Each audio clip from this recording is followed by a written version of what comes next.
Bienvenidos al canal Vivo Amando a Dios. En el día de hoy les voy a explicar qué es el culto para la Iglesia Católica y cuáles son sus divisiones. Además, les daré a conocer los diferentes nombres que recibe dependiendo a quién vaya dirigido y sus diferencias. El culto en general es el honor que rendimos a un ser superior en testimonio de su excelencia. Por ejemplo, se le rinde culto u honores a los héroes de la patria, a hombres ilustres, a personas destacadas por su buen obrar, etc. Por otra parte, el culto dentro de la religión católica en sentido estricto es el honor que le brindamos a Dios uno y trino por su excelencia infinita y a los santos y a los ángeles por la relación que tienen con Dios. El culto desde este punto de vista se divide principalmente en tres. Primero, culto de latria o adoración. Es el que rendimos únicamente a Dios en reconocimiento de su excelencia infinita y de su dominio supremo sobre todas las criaturas. Adorar a algo o a alguien fuera de Dios es idolatría. Segundo, culto de dulia o veneración. Es el que rendimos a los santos, a los ángeles, o mejor dicho, a toda la corte celestial, en reconocimiento de la excelencia que Dios les comunicó. Tercero, culto de hiperdulia o especial veneración, en el que le brindamos a la Santísima Virgen María, en reconocimiento de su dignidad por ser la Madre de Dios. Es decir, que entre el culto a Dios y a la Santísima Virgen y a los santos existen estas diferencias. Primero, a Dios se le adora, a los santos se les venera. Segundo, a Dios se le rinde culto por su excelencia infinita, a los santos por las gracias que recibieron de Dios. Tercero, a Dios se le pide como dueño y Señor.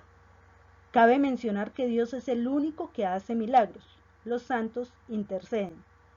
A los santos como intercesores ante Dios se les venera y se les pide que medien por nuestras intenciones.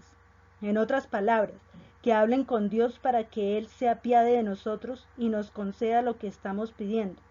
También existe el culto de protodulia, que es el culto que se le da a San José como padre adoptivo de Jesús y patrono de la Iglesia Universal.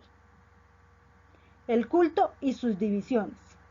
El culto se divide por sus manifestaciones en interno y externo, según la persona que lo tributa, en privado o público, según sea ejercido por un ministro de la Iglesia o un particular. Por el modo en absoluto y relativo, dependiendo de si se honra directamente a Dios o a sus representaciones y reliquias.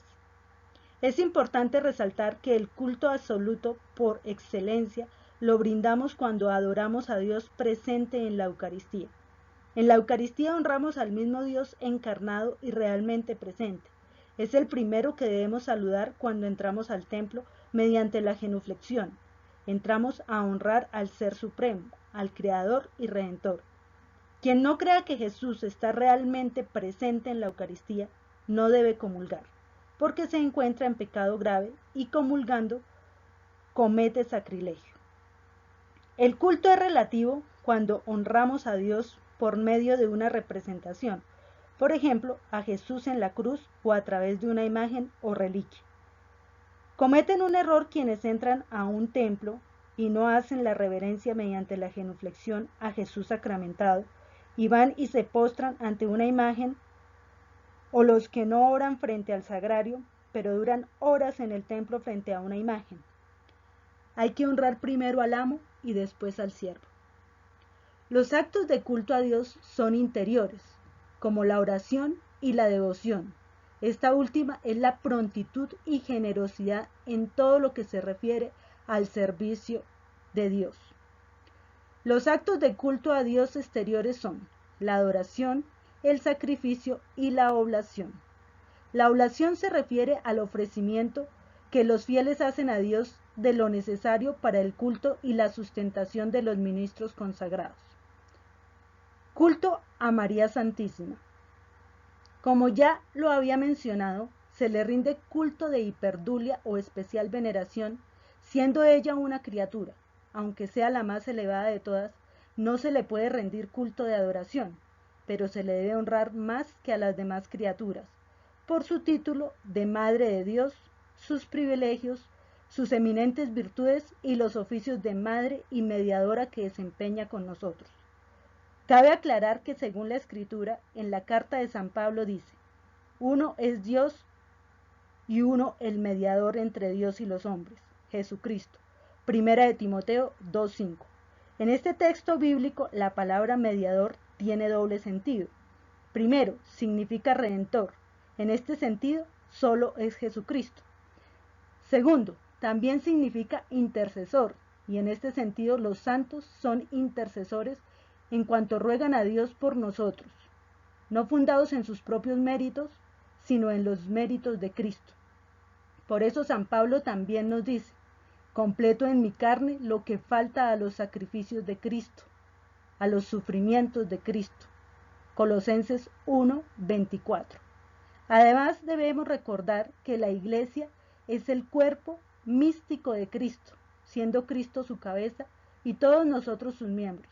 Por lo tanto, los miembros obedecen a su cabeza y le sirven, y la cabeza a la vez se sirve de ellos.